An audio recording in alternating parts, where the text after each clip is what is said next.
Matuto! In this video, we are going to discuss about direct variation. I'm going to give you an illustration of a direct variation. Let's consider these two quantities, number of kilos and its cost. So alam naman natin na pagdami ng ating bibilhin na bigas sa pagtaas ng presyo nito, tama ba? Ganon din, sa pagbaba or sa pagliit ng ating bibilhing bigas, syempre, or ng kilo ng bigas na ating bibili, syempre, pagliit din ng ating babayaran. Let us have another example. Let us consider these two quantities. We have the speed and the distance. So dito, kung bibigyan ka ng pagkakataon na pumunta sa isang lugar sa loob ng isang oras, sa pagbilis ng speed or ng pagmamaneho mo, mas malayo yung distance na iyong mararating, tama ba? On the other hand, sa pagbagal ng speed or ng iyong pagmamaneho, syempre, mas kakaunti yung distance na ating mararating. So that is the example of a direct variation. A direct variation is a relationship between two variables x and y, for example, that can be written as y is equal to kx, where k is not equal to 0. So a direct variation has an equation y is equal to kx. So as mentioned earlier, the equation is equal to y is equal to kx. So this means that y varies directly as x. So it can also be read as y is directly proportional to x, and of course, y is proportional to x. So yun yung iba't ibang paraan or ways on how we can read y is equal to kx. Here, in our equation y is equal to kx, k is what we call the constant of the variation that relates the two variables. Alin yung two variables natin? Y and x. So let's for example, k is equal to 2. Ang constant natin ay 2. And we have given values of x as 1, 2, 3. So in order to get for y, we will use the equation y equals kx. So let us substitute. Y is equal to 2, which is the constant, times 1, yun yung unang value ng x, and that is 2 times 1 is equal to 2. So therefore, kapag ang k is 2, x is 1, ang y natin ay 2. Okay? So how about if our x is 2? So we will substitute it again. So y is equal to 2 as the constant, yung k natin 2, times 2 as the value of x, and that is 2 times 2 is equal to 4. So meaning, x is 2, y is equal to 4. And lastly, when x is 3, 2 times 3 is equal to 6. So if x is 3, y is equal to 6 for the constant of 2. So therefore, if you notice on our given table of values, ang x natin na 1, 2, 3 and y na 2, 4, 6, we can say that 2, yung y natin, kapag dinivide natin by x or 2 divided by 1 will result to 2. 4 divided by 2 will result also to 2. And 6 divided by 3 will result to 2. So, ibig sabihin, in order to find the constant of the variation, we need to divide y by our x. So meaning, our values of or the formula or the equation in finding the constant of the variation is equal to k is equal to y over x. Ayan. So, wherein k is the constant of the variation. Ibig sabihin, if we are tasked to find the values or the value of the constant, we can use this formula. Pwede natin gamitin yung k is equal to y over x. So, tatandaan, i-divide lamang si y by x. As we have seen in the illustration given kanina, direct variation means that as x increases, y increases. And as x decreases, y decreases. Or sa pagtaas ni X, tataas din si Y. Pagbaba ni X, bababa rin si Y. So that is direct variation. Now, I'm going to show you different situations. I-analyze natin if nagpapakita ba sila ng direct variation or not. Let us start. Tickets sold and profit of a concert. Does it show a direct variation or not? Okay, that is correct. Of course, it is a direct variation. Sa pagdami ng ticket na nabenta natin, syempre, yung profit or yung kita ng concert, mataas din. Tama ba? Okay, so that is direct variation. At kapag mababa ang kita ng ating or nabenta nating ticket, syempre, yung kita ng concert natin ay mas mababa din. So that is a direct variation. Second, the number of hours to finish a job to the number of persons working. So let us analyze the given situation. Is it a direct variation or not? So let us think about it. Okay, so this is not a direct variation. Why?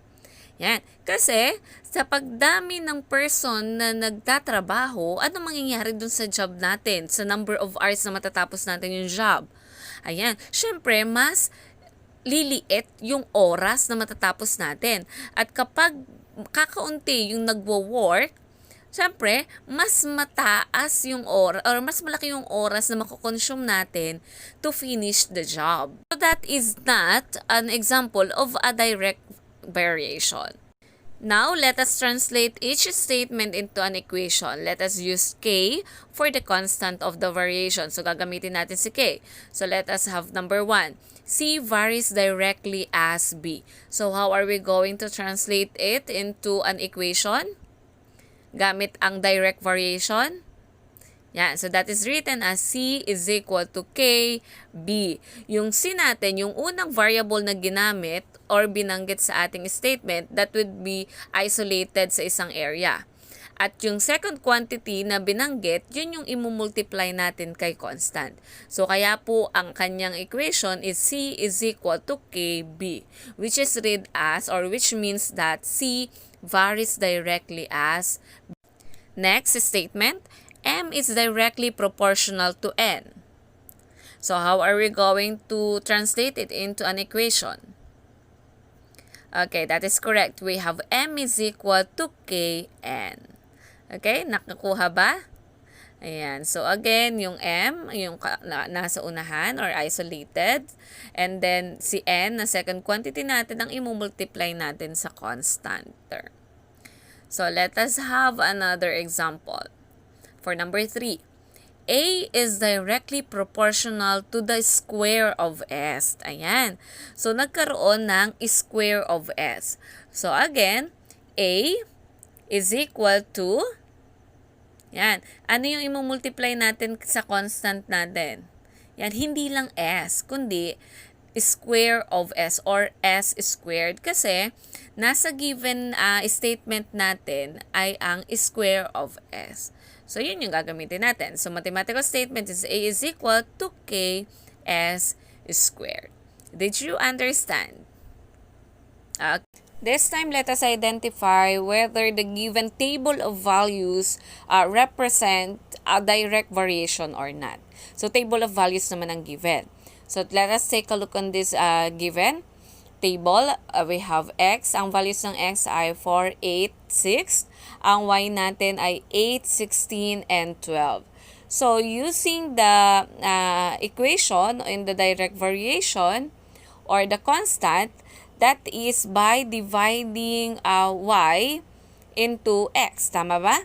Yan. So, the formula is K is equal to Y over X.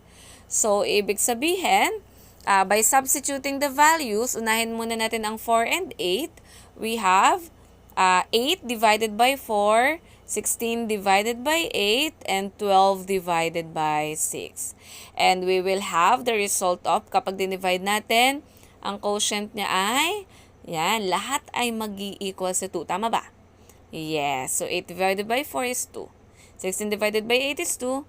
And 12 divided by 6 is 2. So, therefore, the constant of the variation ay pare-parehas na 2, so meaning it shows a direct variation.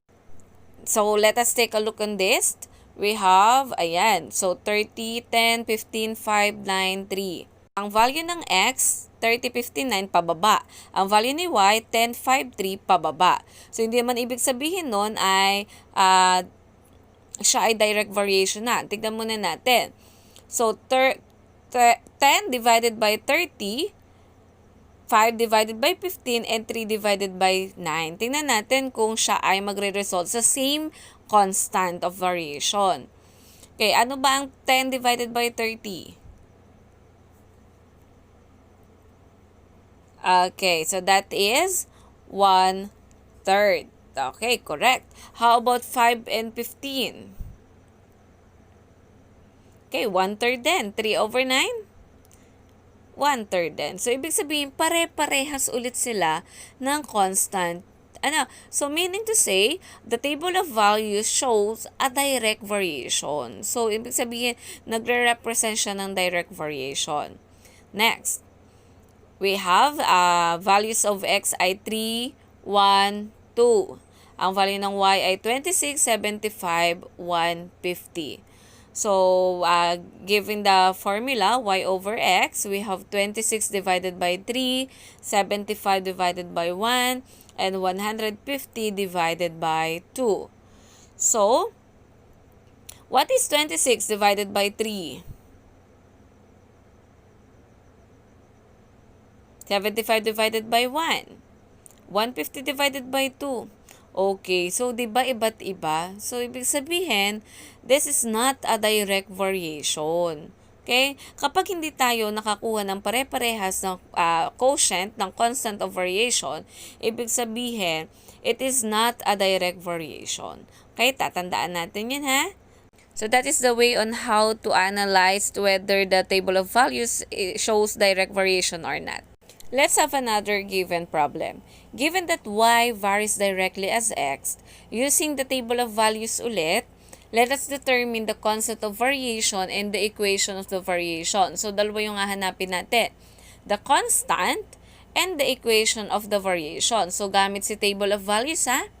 Okay, so una, of course, we need to find or identify the mathematical statement, y is equal to kx. Tama ba? Yan. At alam naman natin that ang constant is equal to y divided by x. So, yung y, i-divide natin by x. So, 12 divided by 6, 14 divided by 7, and 16 divided by 8. And that will result to 2. Tama ba? Okay. So, ibig sabihin, this is an example of a direct variation. Kung ang constant natin ay 2, nakuha na natin ng constant, how about the equation of the variation? Yan. Isa-substitute lang natin yung constant dito sa mathematical statement. So, that is y is equal to 2x. So, this is the equation of the variation. So, let us proceed on determining if the graph shows a direct variation or not. So, ngayon, graph naman. So, I'm going to give you 2 examples of graph ng variation. So, una ay meron tayong straight line and the other one is just a smooth curve. So, alin kaya dyan sa dalawa ang nag-show ng direct variation? Okay. Yes. So, itong una natin shows direct variation because it passes through the 0 at kita naman natin na sa pagtaas ng value ng x, tumataas din yung value ng y. While dito, sa ating padalawa, it's not a direct variation. Let us have this third example ng graph natin. So, meron tayong graph or a straight line na, ayan, kita natin hindi siya nagpapass through 0 or the origin 0, 0. So, this is not a direct variation. So, bakit? Yan. Kasi daw, in a direct variation, the graph should be a straight line that goes through the origin 0, 0. Ibig sabihin, dapat pala siya straight line and then nagpapasses through the origin na 0, 0. So, yun yung batayan natin to know if the graph shows direct variation or not. So, dito sa ating given graph, makikita pa rin natin or makukuha pa rin natin ang constant of the variation as well as the equation of the variation. So, papaano? So, gamit yung formula that in direct variation or the mathematical statement, which is equal to y is equal to kx. Okay, so ang gagawin natin ay hahanap tayo ng ordered pair from the graph. So, let us say, for example, for 8. So, ito yon, ito yung origin na yon, 4, 8. That is the ordered pair. We have 4, 8. So, that is, di ba, ang 4 ang x and 8 ang y. So, isa-substitute lamang natin siya sa y is equal to kx. So, that will be, okay, that will become, ano ba yung y natin? Okay, that is 8 is equal to k times, what is x natin? Okay, 4. And that is 4k. Yan yung 4. And, yeah, so we have, in order, we need to simplify k times 4, and that is equal to 4k. And then, so equals to 8. And to get the value of k, we need to divide both sides by 4. So, i-isolate natin yung k. So, that is by dividing by 4 both sides of the equation. So, we have, makakancel na natin siya. So, k is equal to 8 divided by 4 is 2. So, therefore, the constant of the variation is equal to 2. And to get the equation of the variation, papalit lang natin yung value ng k doon sa ating y equals kx. So, that is y is equal to 2x. So, yun yung equation of the variation natin. Okay? Did you understand it, class? Okay, very good. So, yung ginawa natin na method is just one way to solve for the equation and the constant of the variation. Pero alam naman natin that we can have the formula already in finding the constant, di ba? And that is by dividing y to x. So, using that formula, i-substitute lang natin yung ordered pair na 4, 8. So, 8 divided by 4, and that is equal to 2. So, meron na agad tayong value ni constant. So, equation of the variation natin, isa-substitute lang natin yung constant sa ating y equals kx. So, we have y is equal to 2x. So, madali ba? Okay, so ganun lamang ang pagkuha ng constant and the equation of the variation. So, we're done with graph, with table of values. How about if it is written in as a problem? So, given that y varies directly as x, find the constant of the variation if y is equal to 24 and x is equal to 3. So, ang hinahanap natin dito ay constant of the variation. So, let us consider the first statement. Y varies directly as x. Ililipat lang natin siya into mathematical statement. So, yan. So, we have y equals kx. Now, let us find the constant. Papaano? Gamitin natin yung value na given ng y, which is 24, at ni x, which is 3. So, therefore, we can have y, 24 is equal to k times 3. Tama ba? Ayan. And now, 3 times k is equal to 3k is equal to 24. Bring down lang si 24. To isolate k, i-divide natin both sides by 3. So, we can cancel it. So, k is equal to 24 divided by 3. And that is equal to 8. So, therefore, the constant of the variation is equal to 8. That is when y is 24 at ang x ay 3. Okay? Next. Given that y varies directly as x, find the constant of the variation. Ganun pa din. Gamit naman yung formula na mismo ni k. So, alam naman natin that the constant is equal to y divided by x. So, i-divide lang natin 24 divided by 3 and that is 8. So, as simple as that. So, meron na tayong value ni constant. Parehas lamang siya. Next, second problem. Given that m varies directly as n, find the constant of the variation if m is equal to 1 and n is equal to 2 divided by 3. To solve this, let us first write the equation ng ating variation, ng direct variation natin. Sabi, m varies directly as n. So, iti-translate natin siya into equation. So, m is equal to kn. So, ayan. Yung second quantity natin, yun yung i-multiply natin by the constant. So, let us find the constant of the variation. Substitute lang natin. Ang m ay 1, and then si n daw ay equal sa 2/3. Now, so that will be, ano ba ang m? Okay, so that is 1 is equal to k times, ano ang n? Okay, that is 2/3. Now, since we have denominator of 3 dun sa ating 2/3, i-multiply natin both side of the equation by 3 para ma-eliminate natin yung denominator. So, multiplying them by 3, so we have 1 times 3 is equal to 3 is equal to k times, ang 2/3 divided by 3, makakancel natin. So, therefore, ang matitira na lang natin ay 2k. Tama ba? Okay, so ibig sabihin, we have 3 is equal to 2k. At since we are looking for the value of k, we need to divide both sides of the equation by what? Okay, that is correct. By 2. So, we will have 3 over 2 is equal to 2k over 2.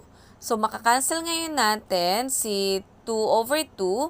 So, we have k is equal to 3 divided by 2. Since hindi siya kaya na exactly, so we have fraction 3 over 2. Sabihin, ang constant of the variation natin ay 3 over 2. So, let us have another problem. If n varies directly as m and n is equal to 15 when m is equal to 10, find n when m is equal to 6. Okay, so unang gagawin natin is to find the equation of our direct variation. Yung statement natin na n varies directly as m, ito translate lamang natin siya. So that is equal to n is equal to km. Kasi sabi, n varies directly as m. So second quantity natin ang imumultiply kay k, which is m. Okay? So, n is equal to km. Now, we will substitute. Una dyan, kasi hinahanap natin, find n when m is 6. So, una, kunin natin ang constant gamit yung unang given na n ay 15 at ang m ay 10. So, we have, yan, ang n ay 15. Then, yung k ang hinahanap natin, m is 10. Now, 10 times k is equal to 10k is equal to 15. Now, to isolate k or para eliminate natin si 10, divide natin both sides by 10. So, we have k is equal to 15 divided by 10. So, diba, ang 15 divided by 10 ay merong common divisible number which is 5. So, lowest term lang natin siya. So, in order to have 3 over 2 or 3 halves. So, yung k natin ay 3 over 2. So, in order to solve for n, yan, ang gagamitin ulit natin yung n is equal to km. Aanin na natin yung k, which is 3 over 2, times ang galing si 6. Ayan, kasi sabi, find n kapag naman daw ang m ay 6 at gamit yung constant. So, by multiplying, we have 3 times 6 is 18 divided by 2, and 18 divided by 2 is equal to 9. So, therefore, the value of n is 9 when m is 6 with the constant of the variation 3 halves. So that is all about direct variation. So this is the end of my video tutorial. Thank you so much for watching. I hope you learned a lot. So please don't forget to subscribe for more video updates.